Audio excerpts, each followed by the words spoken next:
Next up, C must die. Okay, this feels exciting. I hear you have to translate it, though. How do I translate this bad boy? Translate to English. Oh, let's go. The C language is one of the most influential programming languages in history. It has become an indispensable tool for operating system development, displacing assembly languages from this pedestal. Learning C is a must for any self-respecting programmer. Dang. Type 1 in the chat if you don't know C at all. I see we don't have a lot of self-respect in this chat. Am I right, boys? Not a lot of respect here. This language is loved for its apparent simplicity and hated for its ruthlessness to errors.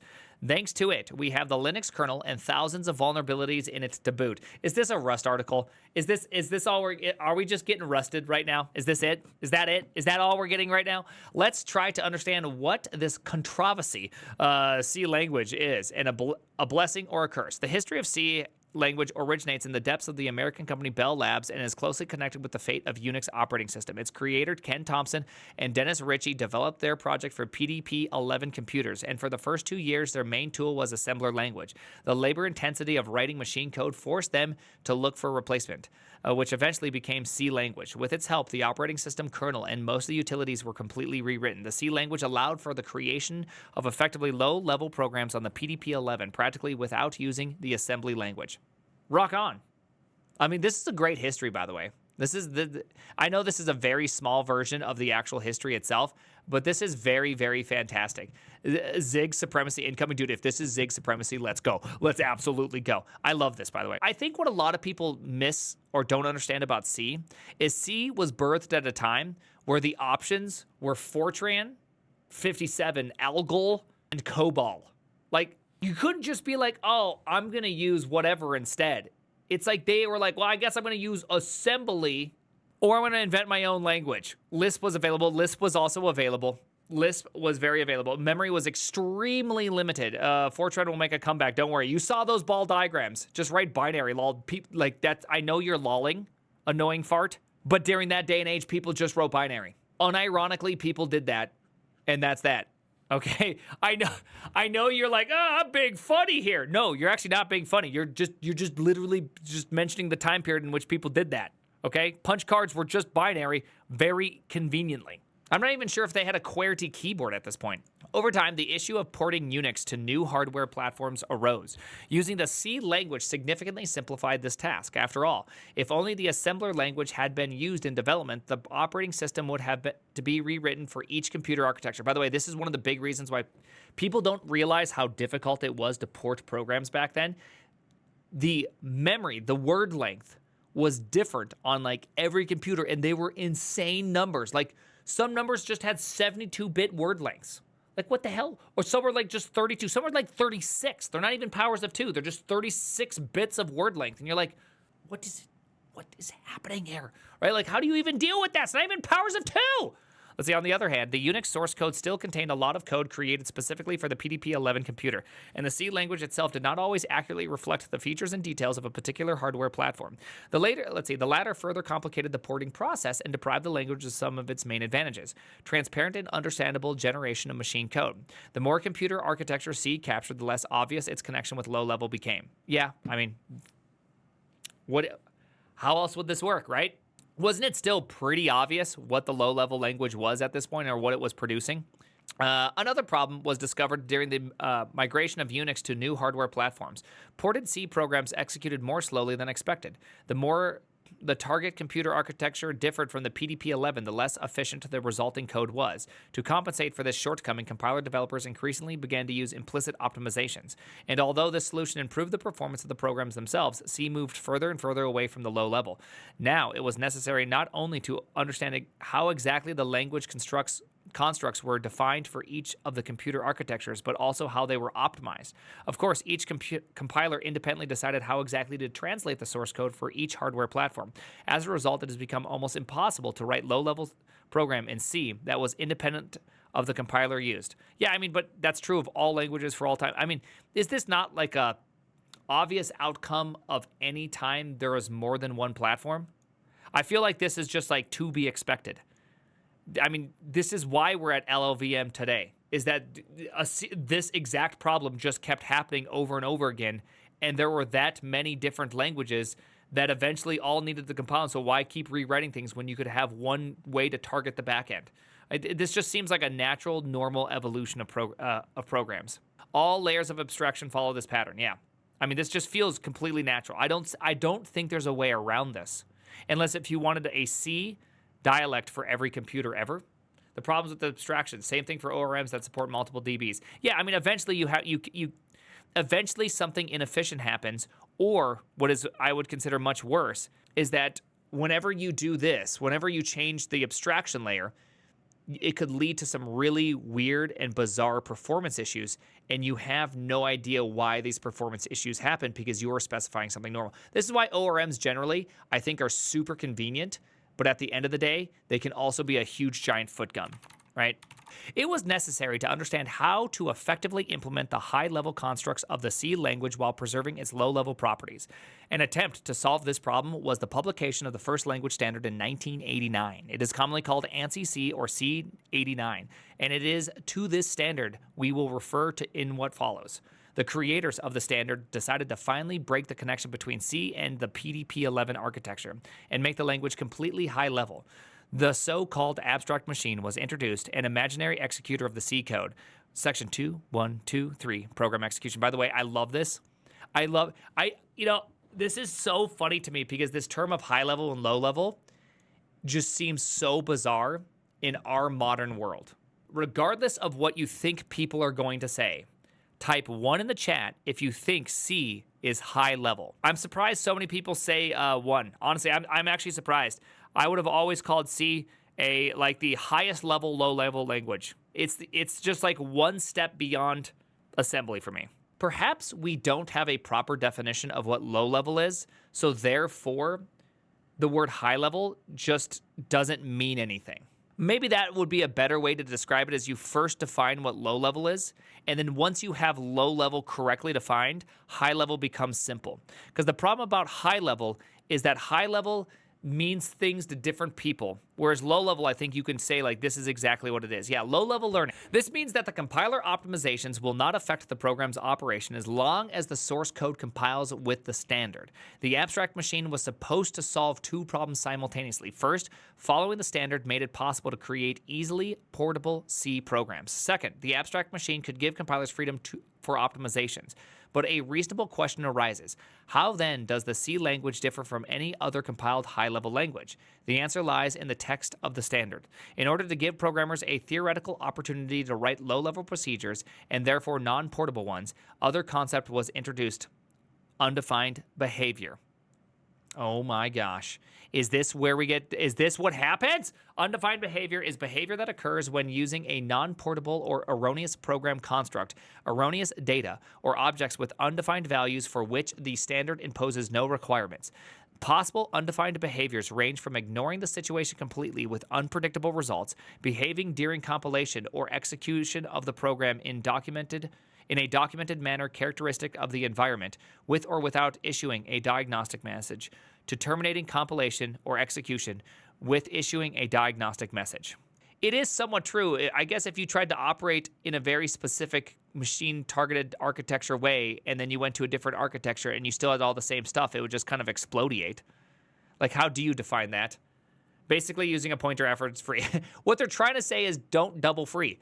Simply put, undefined behavior is deliberately left whole in the description of the abstract machine of the C language. They allow compilers to decide for themselves how to deal with certain language constructs, the behavior of which the standard text deliberately keeps silent about. In particular, they can be perceived as unacceptable in the program text. Let's take a closer look at undefined behavior using a specific example. By the way, I mean, you can still have a lot of undefined behavior in some sense. Like you can even in Zig, there's still ways to kind of run into things that are kind of confusing.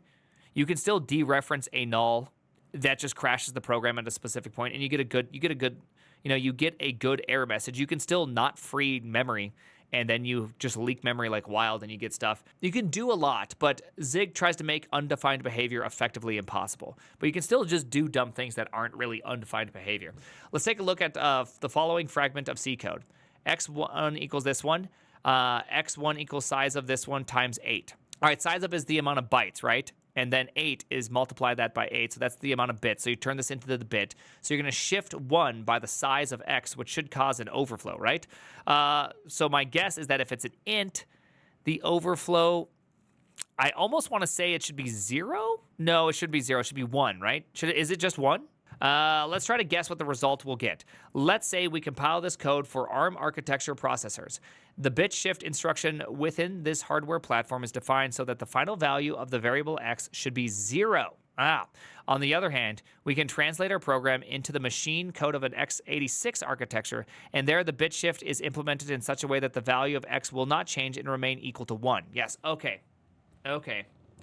Interesting. Okay, so I think what they're trying to say is the following, is that let's just say you have 32 bits, right? And so here's the one right here. And so in ARM land, as you go this way, when you run off the edge, oopsies, I must not have this muted. Mute that site. What that means is that the one will run off the edge, and that's that. Whereas for x86, it does the loop, right? That's why I said 0 or 1, because I was trying to remember which one does it. Does it wrap, or does it just go right off the edge? We conclude that the result of this code fragment depends on the hardware platform for which we compiled it. But in fact, this is not so. In reality, this code fragment can be processed by the compiler in any possible or impossible way. The reason is the following. According to the text of the C language standard, a bit shift by an amount greater than or equal to the size of the expression in bits is undefined behavior. Yeah, I feel like you should define this behavior. Can we all agree, like, this feels like very defined behavior? Me personally, call me old-fashioned, I think you should wrap that SOB. It seems like we should be able to define this one. It allows for better optimizations. Yeah, I think this is one of those times where we say, F your optimizations. It turns out that there is no guarantee that this piece of code will work at all. In fact, even within the same architecture, the same compiler can generate completely different executable files. Let's give an example of compiling and running a program with printing the value of the variable x. In both cases, we use the GCC compiler 10.2.1 for the target architecture x86-64. Okay, oh man, are we about to be bamboozled? All right, here we go. Size 1, this. So we're going to run this, test C, test Z. Oh, nice. Optimizing. Let's go. Okay, that's crazy. Dude, that's...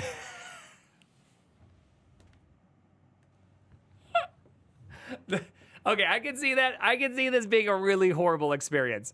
This is clearly not the experience you want. You don't want to have an optimum, like, especially this type of bug, because this type of bug is absolutely horrible. I don't get this. Okay, so obviously someone said there's an optimization going on. So that means in debug builds, when you shift it over by the length, so let's just say there's 32 bits. So if I were to do a left shift 32 times, that should put the 1 at the 33rd bit, right? That makes sense. Okay, I think we can all agree to that. So in debug mode, when it goes to the 33rd bit, it must do a modulo by the length, right?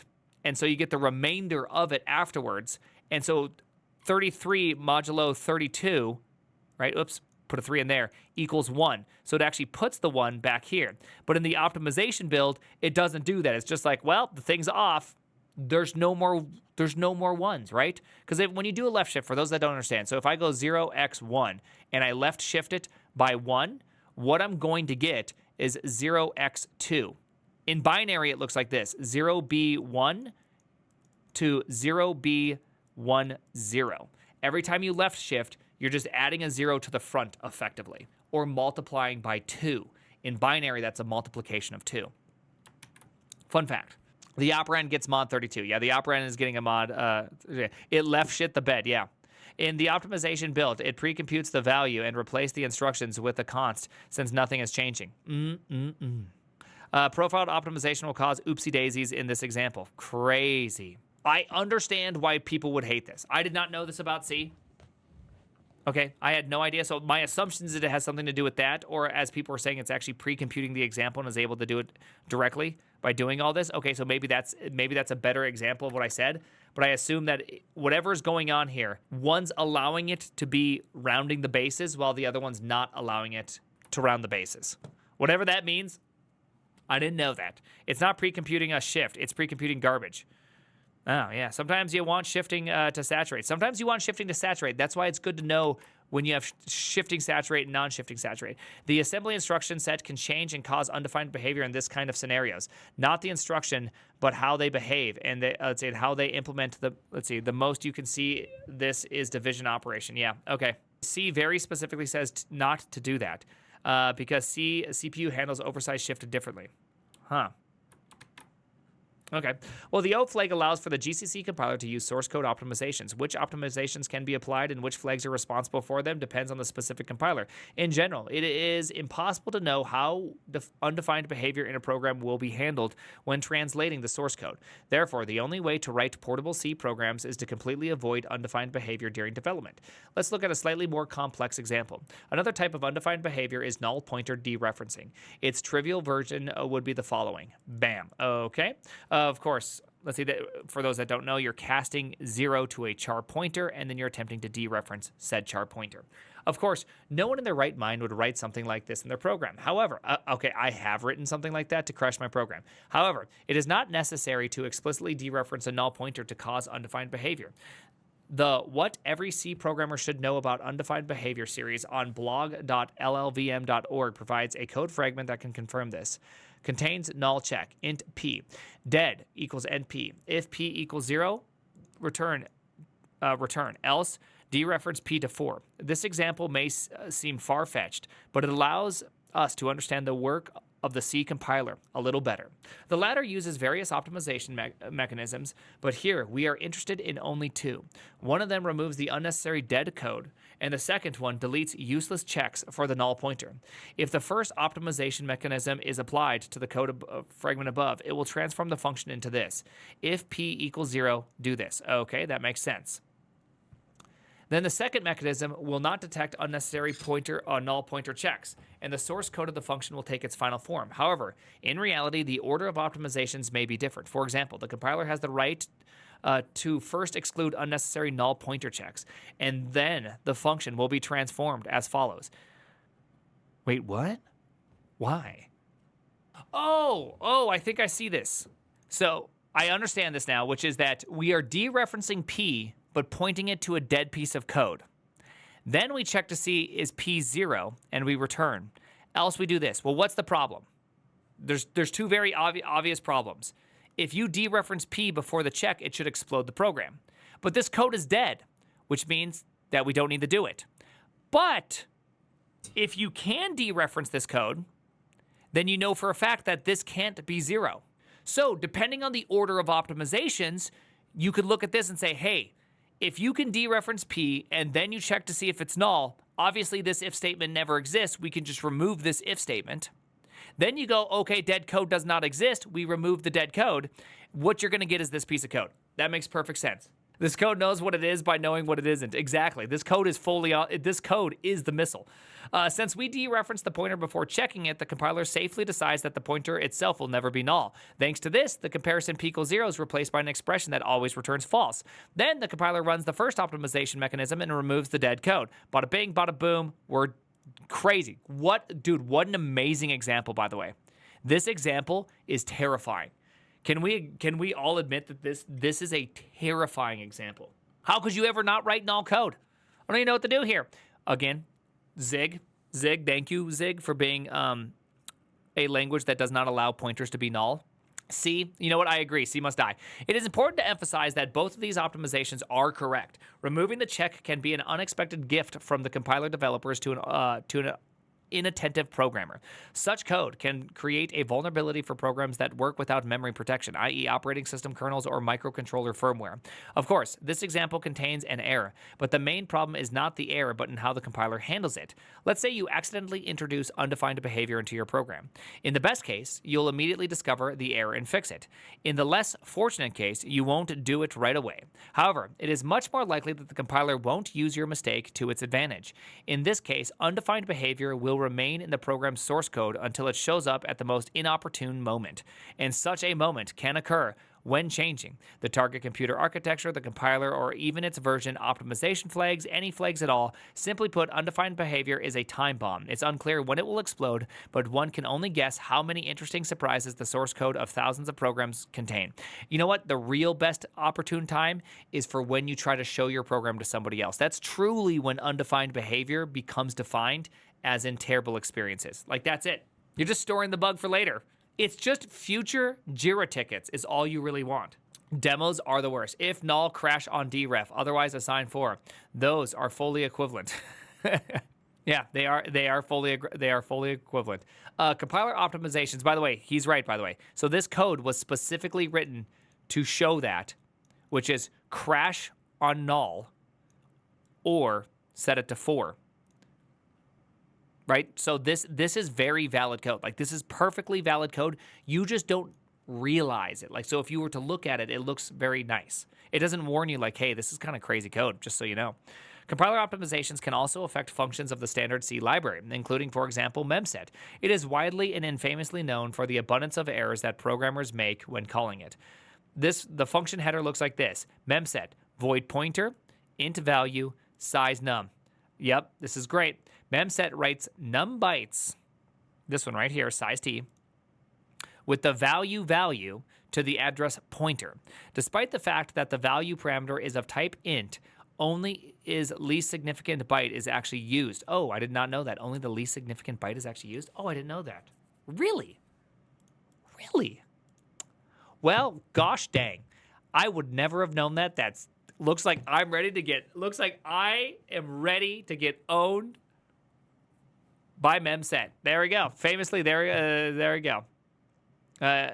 Only least significant 8 bits. Yeah. Okay. The function is actively used to zero out large arrays of data, because that's all I ever use it for, right? I just memset 0 effectively. But the compiler itself often likes to insert its call where it is needed and not so much. Thus, an interesting case was discussed on April 15th, 2018 on the osdev.org forum. A user under the nickname Scrop the OS Adventurer created a topic in which he talked about the process of developing his own educational operating system. To his misfortune, he allowed the compiler to optimize the source code of the project, as a result of which the latter stopped working. During debugging, the programmer discovered an error in the following code fragment: memset unsize char pointer byte, this thing pointer. Okay, so we have a pointer. For I equals 0, it has to be less than num. Point byte equals unsized char value. There we go. Plus plus return pointer. For his operating system, the developer decided to use his own implementation of memset function, but he did not take into account that during the translation process, the GCC compiler would find a very tempting opportunity for optimization in this code. In fact, the function was eventually transformed to the following form: memset, damn. Wow, the compiler was really that good. By the way, that's a crazy optimization. Just inline memset. It is quite possible that among the developers of the GCC compiler, there were unsurpassed masters of sophistry. In any case, the compiler's ability to optimize clearly exceeds all the limits accessible to the human mind. It really is true. That is a great statement. I would have never seen that coming. I was like, I wonder how they're going to optimize it as I was reading this just for it to be memset. Damn. Let's take another example with memset function. The compiler is capable of not only creating its calls from scratch, but also throwing them out of the source code at its own discretion. For example, in cryptographic programs, it is often useful to erase all data from memory after it is no longer needed. Usually, such behavior is redundant, but let's imagine the following situation. That actually does not seem like it's redundant. That seems like it's very important to do whenever you're dealing with cryptographic stuff, because it kind of seems like you might leak some very valuable information. Usually such behavior is redundant, but let's imagine the following situation. Your program works with a user database that stores their names and passwords. You've described the function that looks like this. Okay, so I am right. Yep, very much so. All right. Real char, real password, get password. This does like a little quick little bada bing, bada boom on there. Okay, let's go. And then stir compare these two passwords. There's just one problem. After calling check password, a string with the user's real password will remain in the stack. If your program has at least one vulnerability that allows reading data from memory, then there is a real chance that the password will be stolen from the stack. An example of such vulnerability was the infamous Heartbleed bug. To reduce possible risks, the easiest way is to clear stack fragments containing the password. Int char, get password, result equals this one, memset this one, return. It would seem that the solution has been found, but not everything is so simple. A compiler experienced in optimization issues may decide that the memset call is unnecessary here and will calmly remove it from the function body. Indeed, this action is absolutely useless for the operation of the program itself. What is even worse, the compiler can generate code in which the password will be one of the processor registers. In this case, it may be even easier to get it using a vulnerability in the program, and you will not even be able to force the compiler to clear the contents of the registry. You can read more about this problem at the link. Dang. By the way, that's crazy. That's like a crazy problem. Wow. One of the most insidious types, by the way, I just guess I would have never thought about this, but this all kind of makes perfect sense in the sense of like, okay, this is a stack-based variable, and you're setting a stack-based variable, and then you never use it again. Yeah, you don't need to do that, right? You don't need to, that makes perfect sense. This call does nothing, right? This applies to all programming languages. Yeah, one would assume that this actually kind of applies to anything, right? If you have any compiled language, this could happen, and this could even happen in like a non-compiled interpreted language, but you can't really access stack data, so it doesn't really exist. There are some workarounds. Okay. It seemed that solutions have been found, but not everything is so simple. A compiler experienced in optimizations issues may decide that the memset call is unnecessary here and will calmly remove it from the function body. Indeed, this action is absolutely useless for the operation of the program itself. What is even worse, the compiler can generate code in which the password will be in one of the... Oh, we already read all this. Okay, whoopsie daisies. Whoopsies! Take that out. Whoopsies! One of the most insidious types of undefined behavior is strict aliasing. The term can be translated as strict imposition, but it does not have a tradition name in Russian. For this, by the way, the person who wrote this is in Russian. This is a translated article. For this reason, we will use the original English term. The text of the standard gives the following description for strict aliasing. Section 3, expressions. I love, by the way, that he is referencing C98. How great is that how often do you ever do stuff with somebody and they're referencing the exact section in a manual? Beautiful. An object value must be accessible only by the L value expression of one of the following types: the declared type of the value, the qualified version of the declared type of the object, a signed or unsigned type corresponding to the declared type of the object, a signed or unsigned type corresponding to the value or qualified version of the declared type of the object, an array, structure, or union type that includes one of the above types among its members, including recursively a member of internal structure, array, or union, a character type. The easiest way to illustrate strict aliasing is with a specific example. By the way, I don't even know what they're trying to say here, so let's go look at this, because I don't know what they even mean, okay? When I read that, I'm like, what does that even mean? I don't even know. So let's see what this does. Okay. The easiest ways to illustrate strict aliasing is with a specific example. Float equals this, or int equals this, float equals that, p equals 13. Okay, wow. Oh, wow. Ooh, oh, wow. That's a crazy code. To cause undefined behavior, it is enough to access a variable by a type incompatible with the declared one.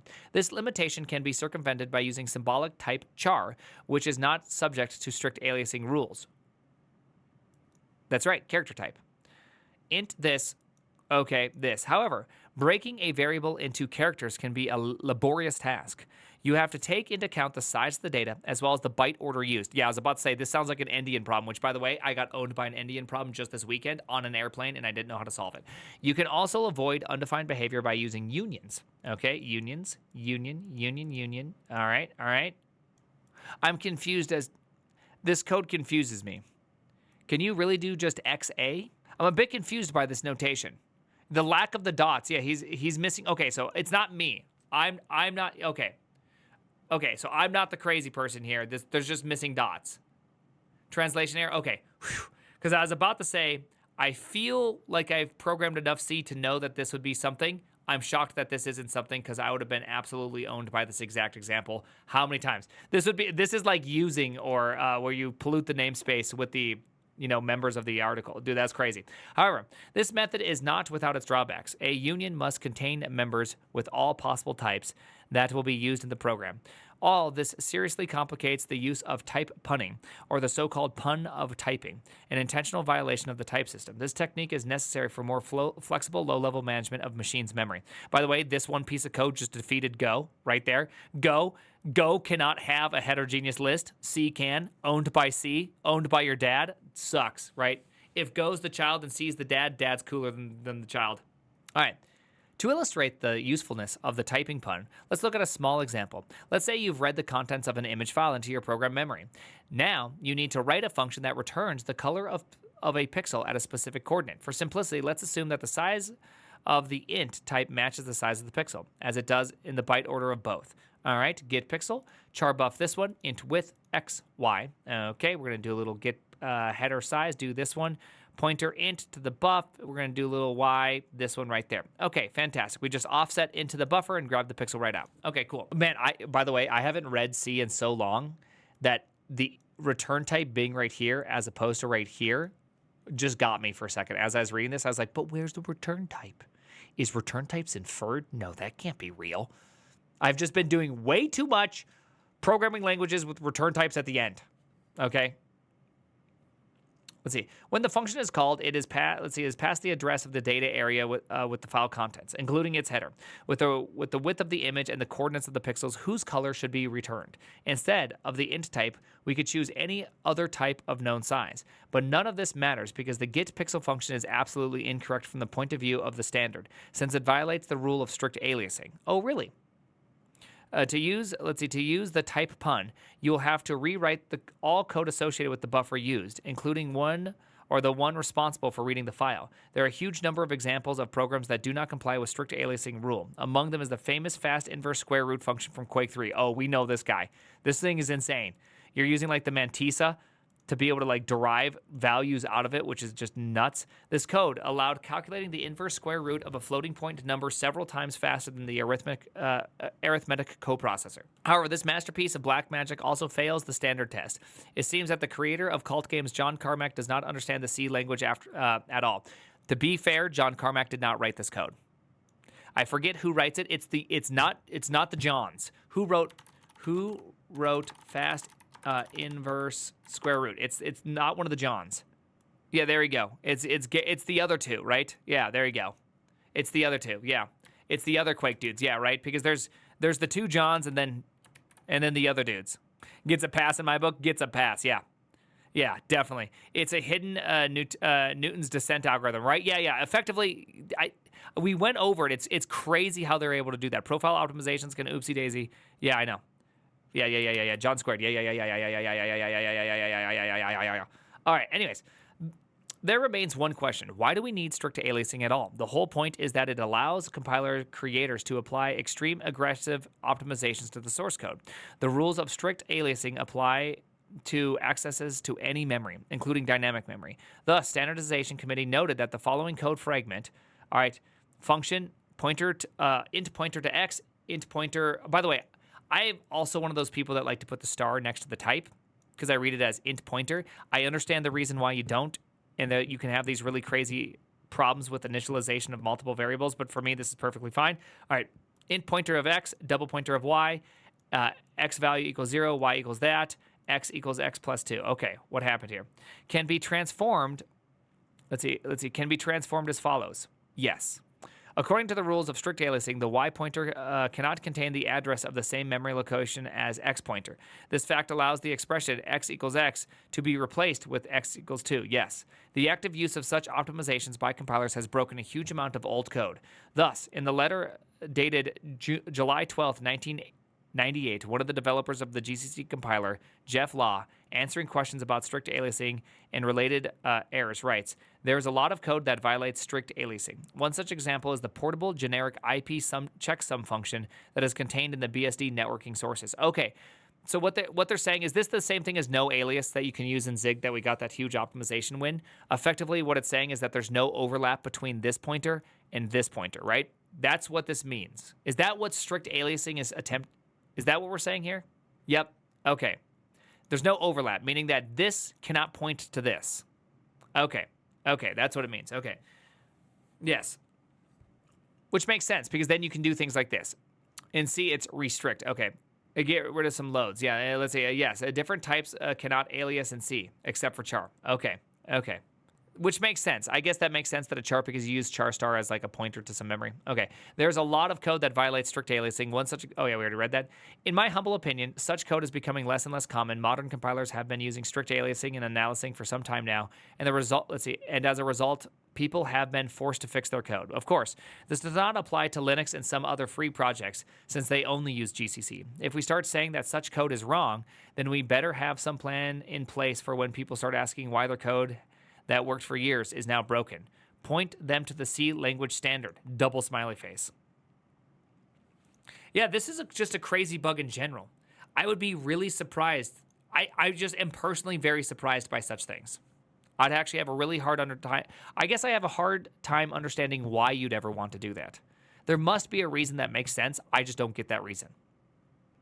Strict aliasing rules the GCC compiler can enable using the F strict aliasing flag and disabling the F no strict aliasing flag. The latter is recommended if you are not sure whether you are violating the text of the standard. Most likely you are. Speaking about the Linux kernel mentioned in the letter, its author Linus Torvalds also gave his assessment of strict aliasing in a particular and the work of the committee in general, thus criticizing the desire of one of the developers of the operating system to once again play it safe from violating the standard. Linus wrote the following: "To be honest, all this seems dubious to me, and I'm not talking about the changes themselves. I can live with that, but the justification for these changes is absolute and complete nonsense and quite dangerous. The thing is, using unions to implement the typing pun is the normal and standard way to do it. In fact, it's documented in GCC and is used when you have been, and is used when you've been a fucking moron and used F strict aliasing. And now we need to undo all the damage that garbage standard imposes. Andy, what was the reason for all this idiocy? And don't tell me the standard text is not clear enough. The standard text is clearly bullshit. See above about strict aliasing rules. In such cases, it should be ignored. To do this, you need to use the compiler tools to avoid damage. You should do the same in situations where it is not completely clear. This is why we have FRAP-V, no strict aliasing, and other flags. I've said it before and I'll say it again. When the text of the standard contradicts reality, it's just a piece of toilet paper. It has absolutely no importance. In fact, I'd rather take a roll of real toilet paper instead. At least I won't have splinters and ink up my arse." The C standard was written on wood? Paper usually doesn't contain splinters. A cunning linguist, one would say.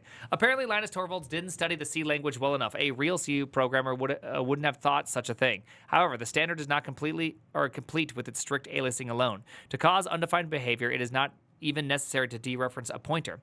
Okay, if pointer P here, int Q there, free P. If P equals Q, undefined behavior, do something. Using a pointer value after its memory has been freed is prohibited by the text of the standard. A value of the pointer pointing to freed memory is undefined. It is important for the programmer to understand that pointers in C are not low level. The standard has even tried to completely eradicate any connection between the language and the real world. Even comparing pointers that refer to different objects is declared undefined behavior. Relational operators. Really? I mean, this makes sense because if you have two pointers and P equals Q, but you freed it, then you're doing something with Q that could be crazy, right? Okay, yeah, I mean, I get the example, but still, wow.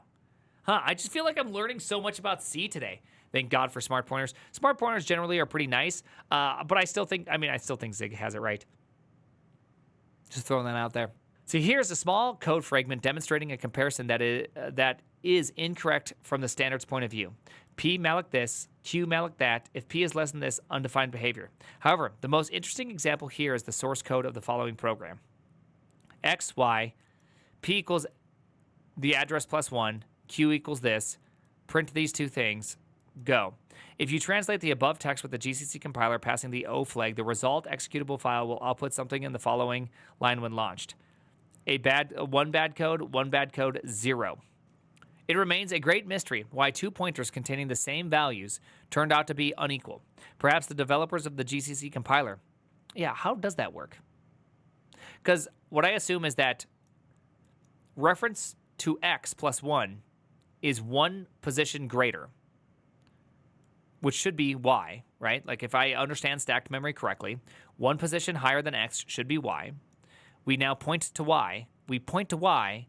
We have the same code in there, but these two things aren't equal. Aliasing rules. Two different int cannot equal ever. I know when I say reference, I mean this is the address of operator. Yes, it's not a reference as in that kind of reference. I do get that. So I don't understand, because this should just add 1 to the width. I'm surprised that they don't take the address value to determine equality. Wouldn't the address value determine equality? Like, that's it. Call Casey. Yeah, that's without UB. Yeah, crazy. I guess, again, I don't understand that rule. What's the rule here? Why does this happen? Why? Perhaps the developers of the GCC compiler, which we have already noted, are no less skilled in interpreting the text of the standard than in matters of sophistry. You can get a taste of the subtle hermeneutics in the discussion of the issues of the official website of the GNU organization. This goes out to the Primogen.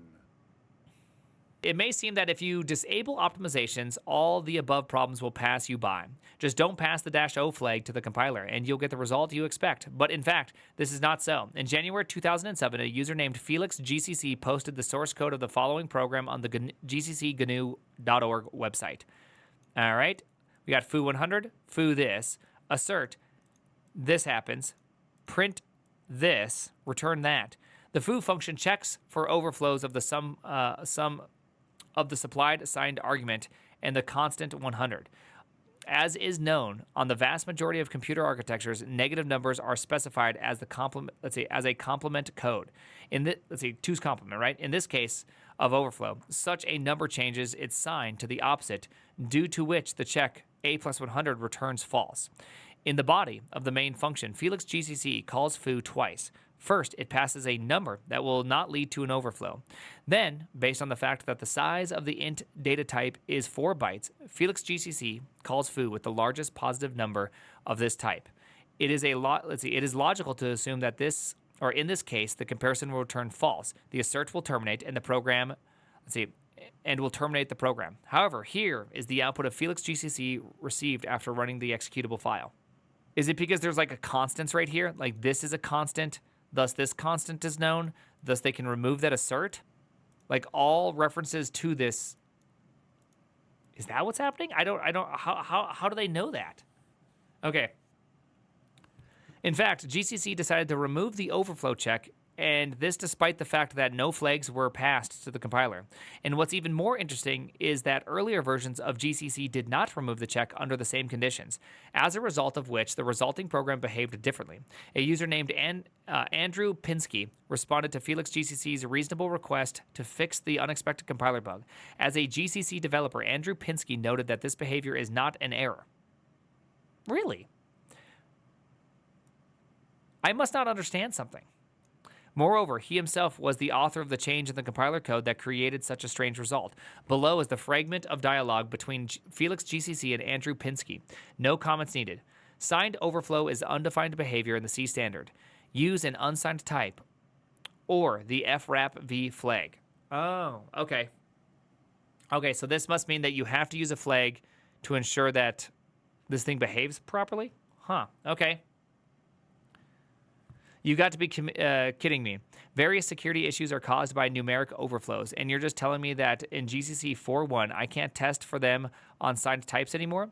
You clearly don't understand something. There must be a way to work around this. Well, he did just say do this. I mean, to be fair, there is some level of that. Existing software uses signed numbers, and I can't just change the type to unsigned. I still need the check for the overflow. It's not like I could use any workaround for that. What do you want me to do? Cast the type to unsigned, shift it to the right by 1, and then add it, or what? Please reverse this change. It will create serious security issues in all kinds of programs. I don't care what your standards people say about GCC being sound. All this will lead to people getting hacked. I discovered this problem because one of the security checks that prevents hacking failed. This is not a joke. Fix it. Now. That's pretty funny. Just like, bro, who cares about the standards? You're going to screw us. I'm not kidding. The C standard explicitly says that signed overflow is undefined behavior. I do love like the simplicity that this guy's taking. No, but seriously, it's like right there. Bold strategy. Let's see if it works out. Yeah, let's see. So look, Andrew, Do you really think this problem will go away if you keep closing bugs fast enough? The check I wrote covered every possible case. It didn't even require specifying whether the type was a pointer, an unsigned number, or a signed number. Well, you broke pointers too, but your change was fixed. The guy who did that back then needs to show up here. We need someone with a clear head and a vision like him. Let's face it, you fucked up this royally, and now you're trying to cover up all the bugs as quickly as possible so no one will notice how much damage you've done. You, sir, are unprofessional and a disgrace to the GCC team. Dang, this is crazy. That's some... Yeah. This is crazy. This bug will remain open until you revert it back or make that flag the default, as long as you keep breaking programs whose authors stupidly enable optimizations. I don't care.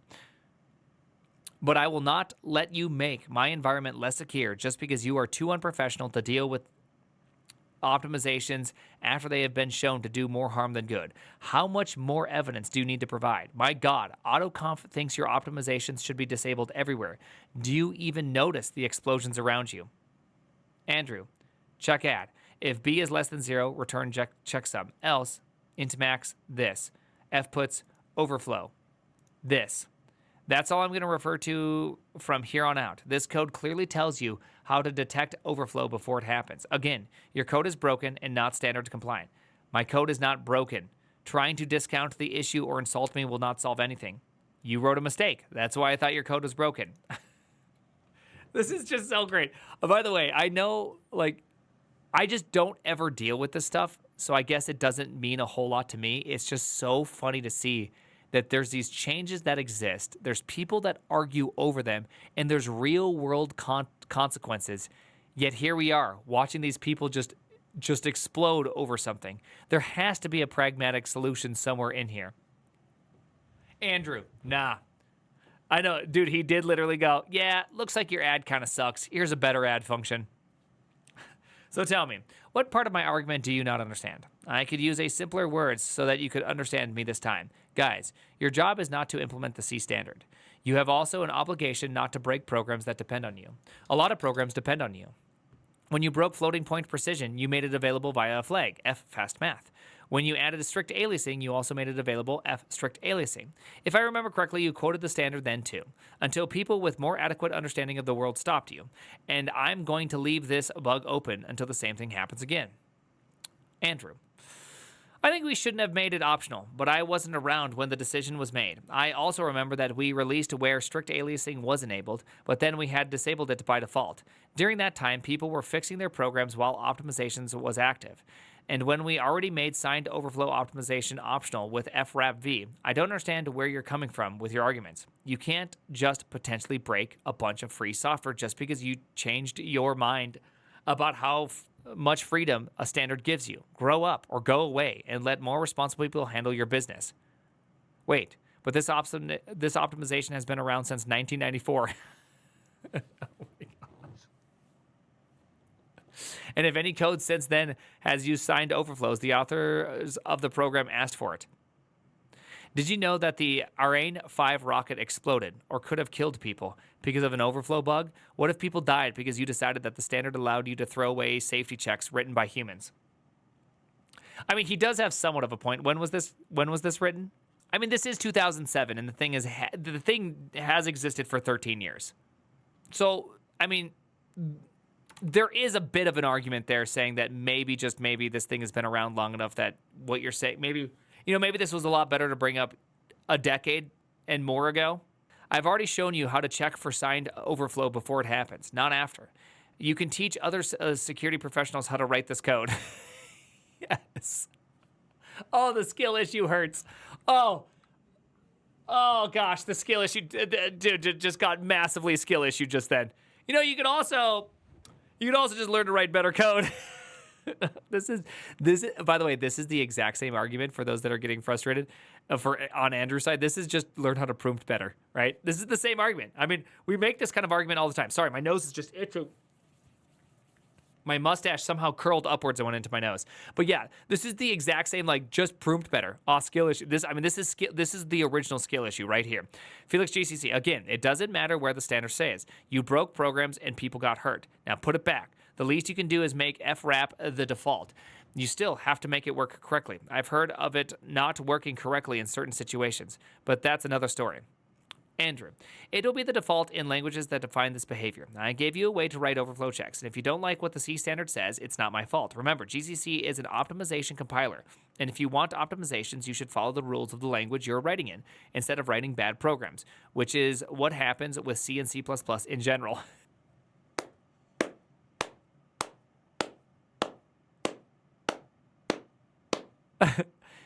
Instead of writing bad programs, which is just what happens in general with C++.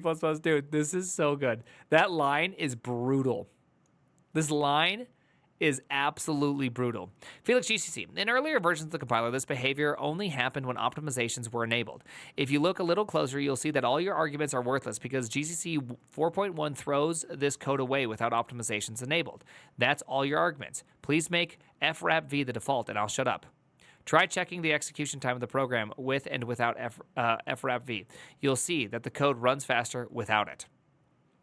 By trying to get into the discussion of the compiler optimizations, Andrew Pinsky decided to justify his position. In the process, however, he mentioned a much more interesting argument. The fact that someone wrote an overflow check incorrectly is not grounds for punishing people who actually did it correctly, using the way the documentation describes. That's my position. You're trying to punish people who wrote their checks the way the C standard library expects. At the very end of the discussion, Andrew Pinsky stated the following. I would accept your idea of enabling FWrap v by default if there was no way to check for overflow before it happened. But there is. Yes, we will break code that was written under the assumption that signed overflow is possible. But I think that's the price we can accept. In conclusion, I would like to cite one more quote from Linus Torvalds. The GCC developers are more interested in trying to figure out what else the standard allows them to do than in how to actually make things work. It's such a weird world. Because, okay, so I will make the counter argument. I will side with Andrew. I'll steel man the guy for just 1 second, which is if you don't have to listen to the standards and program to the standards and make things optimize around the standards, then when and how do you define the line in which you don't have to anymore? Yes. I mean, I think I can generally agree with Felix that this is kind of bizarre behavior. I am totally on, I'm totally on this, but at the exact same time, it's like, how often do you keep doing that? How often do you say, forget what the standard says, this is what I'm going to do instead? Let's see, this is code inside Rockets, not some web app. Skill issue is not an argument, I think. Yeah, that's fair also. Honestly, that's really, really fair. I'm just trying to make the argument for Andrew. I'm trying to steel man his argument, which is, here's the argument. This is what I think the argument's being made. Here's what people want. Here is what the standard had said needs to happen. And there's some effectively gelatinous middle in which people adhere to. It looked like GCC only wanted to do this. Wherever they could take advantage of something within the spec saying undefined behavior, they get to take advantage of it and optimize for that one issue. Why? I'm not really sure why you would build something that nobody wants to use because it's too hard to use and you get skill issued all the time. So I can see why we don't want this, right? I'm actually on Felix's side, but I can understand Andrew's argument. I understand his argument, and I can side with it because once you make a concession, it's really hard to stop making concessions. And I know people think that, oh, you can just make a concession here. Well, then, when you make a concession here, the next person comes along and says, okay, actually, I need this concession as well. And then you make another one, and then you keep it just keeps happening to the point of how do you determine where the line is? I think generally Felix is probably right because when I look at this code, in my head, I would agree this should assert. I'm on team, this should assert. But it's not asserting. Then you end up with no standard. Yeah, that's the hard part. Then you just end up with different standards, right? Then you have one compiler that asserts on this and one compiler that doesn't assert on it. This feels, yeah, the bug's in the standard. The bug's in the standard itself. This feels like this should be obvious. This should assert. And so I'm very confused as to why that doesn't do it without having to add a flag. It just feels funny to have to add one to get what appears to be obvious behavior to happen. Just feels strange, okay? Just feels obvious. I don't know. Just use begins. I know. I mean, again, just use checks that you don't have to worry about it. C has an issue with so much undefined behavior. Yeah, I know. This is why, generally speaking, I like languages like Zig, because you have pretty much all of the goodness of C without all of the craziness of C, right? Like, you just have the goodness, and that's it, right? I think Jai is pretty much the exact same thing, which is like, here's all the foot guns you've ever wanted. Here you go. Go ahead, shoot yourself in the foot. But at the same time, we're going to put in some safety so you don't do like super stupid things. Fun with the foot guns. I'm fine with foot guns, right? Like, I think that if you are given a memory region and you just go past it and you're programming that type of program that requires you to have raw dog in memory, then yeah, maybe that makes sense, right? Like, maybe that's like why you shouldn't do that. Again, I like Zig, okay? My arrays come with lengths. Okay, my arrays come with lengths, and it just makes sense for me to have it that way. I would much rather have that. Feels like the argument for pseudo RMRF. That's why pseudo RMRF is fine. You should not add the word pseudo to RMRF unless if you know what you're RMRFing, unless if you RMRF yourself. Like, what do you want from that one? Dude, it's just like, hey, here's a knife. Don't cut anything. It's just like, of course there's knife, right? Yeah, it's only like if you mess up leak code problem. Exactly. When you're programming without optimizations, you expect the assembly to map directly to the code you wrote. That's why Andrew is wrong. My dog's making funny noises over there, just being all upset. Anyways, let's see. And this seems to be the main problem with the C language, but this could not happen out of nowhere. In the end, we ourselves allowed it to happen. The C language stopped performing the functions assigned to it a long time ago and turned into an ugly parody of itself. But we did not notice this because we resigned ourselves to the fact that our programs do not work. I don't want to resign ourselves. We, as programmers, are so accustomed to errors that they have become an integral part of our lives. Yes, I mean, I have been using web applications recently. I have been using the web apps, and errors just happen nonstop. Often, debugging and testing programs takes more time than designing and writing the code itself. And this is not surprising. People tend to make mistakes. Most bugs and vulnerabilities are introduced by programmers by accident without thinking at all. And we can do nothing about it. I would be shocked. I mean, to be completely fair, this statement makes no sense. If you introduced an error by thinking about that, you might be criminally liable to the company you work at. Don't introduce bugs intentionally, okay? That's like a really bad plan. Just throwing that out there. That's a really bad plan. You don't want to do that. However, the inevitability of errors does not justify their existence. The task of the programmer is to write code that works, even if it is not obvious, difficult, and impossible. We have no right to make mistakes. We have no right to make mistakes because otherwise everything is meaningless and we stop understanding what can be done and what cannot and what is beautiful and what is ugly. Oh my gosh, did the man just make a direct correlation between truth and beauty? This guy's practically a poet.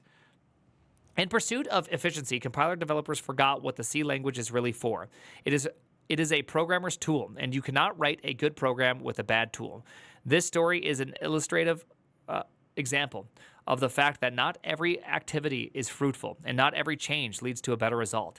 Thanks to the efforts of the standardization committee and the compiler developers, we have ultimately lost the C language.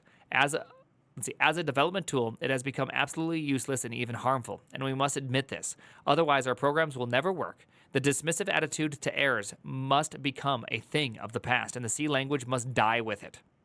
Dang. I wonder how Casey feels about this, because Casey's main is still C. Bro main C hard. P.S. If you still believe the C language can be saved, check out the following excerpt from one of the two editors of the C language standard. We'll let the compiler lie to you. We'll lie to your code, and then things go wrong. A bug, a shit job, a memory leak, and we'll just shake our heads solemnly. That's great. This is great. What a great article. I mean, I think what this says is that the inevitable growth of new languages that have proven that not having undefined behaviors and having everything defined and having explicit errors for all the things that can go wrong what effectively it has done is allowed us to be significantly more productive without guessing ourselves.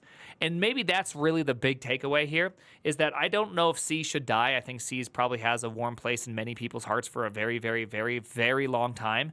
But things like Zig or Rust or even Go and all these other things that make a bunch of different assertions about how programming should be done, they're just trying to learn from all the mistakes, right? They're just trying to learn from the mistakes of the previous stuff and create a better experience that hopefully we just write less bugs. Can anything replace C for embedded? I assume Zig can. I assume Zig is probably the most qualified to replace stuff for embedded just due to how beautiful it really is. I mean, most of the universe still runs on C, and most of the time software crashing is just crashing just doesn't matter that much. Yeah, most of the time it doesn't matter. And let's just be real here. The problem you mentioned with the rockets, don't forget that another rocket also crashed, which was into the side of Mars due to the difference between feet and meters. So it's kind of like, we will still crash rockets regardless of a float that overflows or an int that overflows. We will still F it up regardless, and arguments will crash. Is this the argument based on a discussion from 18 years ago? UB is bad, but wondering how the standards implementation is handled today. Yeah, I have no idea how the implementation is handled today. This is obviously a bit older of an argument, but it's just such an amazing light into something, right? Like this was a world that we grew up on. I think for me personally, I grew up in Java land, right? I did a lot of C. I programmed a lot of C, but I programmed C in such a narrow context involving embedded and robots. And I did that for, I don't know, a year and a half or however long, couple years, that I didn't really run into a lot of this stuff because it was all just like networking stuff. I didn't have to worry about a lot of this. Or maybe I did have to worry about it and I never knew that there was problems. I just never ran into any of these problems, right? And so when I did all that stuff, that's just what happens. And I did it. It was fantastic. I actually really enjoyed programming with C. I had a great, great time programming with C. But that was just me. In fact, C is kind of where I realized that you can build things so fun in so many different ways because I was so stuck. I was so stuck in the Java world that when I did this, I came out and it was amazing. C is 50 years old, and computers today aren't the same as they were 50 years ago. Yeah, or even 10 years ago, right? The amount of just differences in processors and what you get out has massively changed. I think it's silly to think the main tool we should be using right now to make our programs the same thing from back then.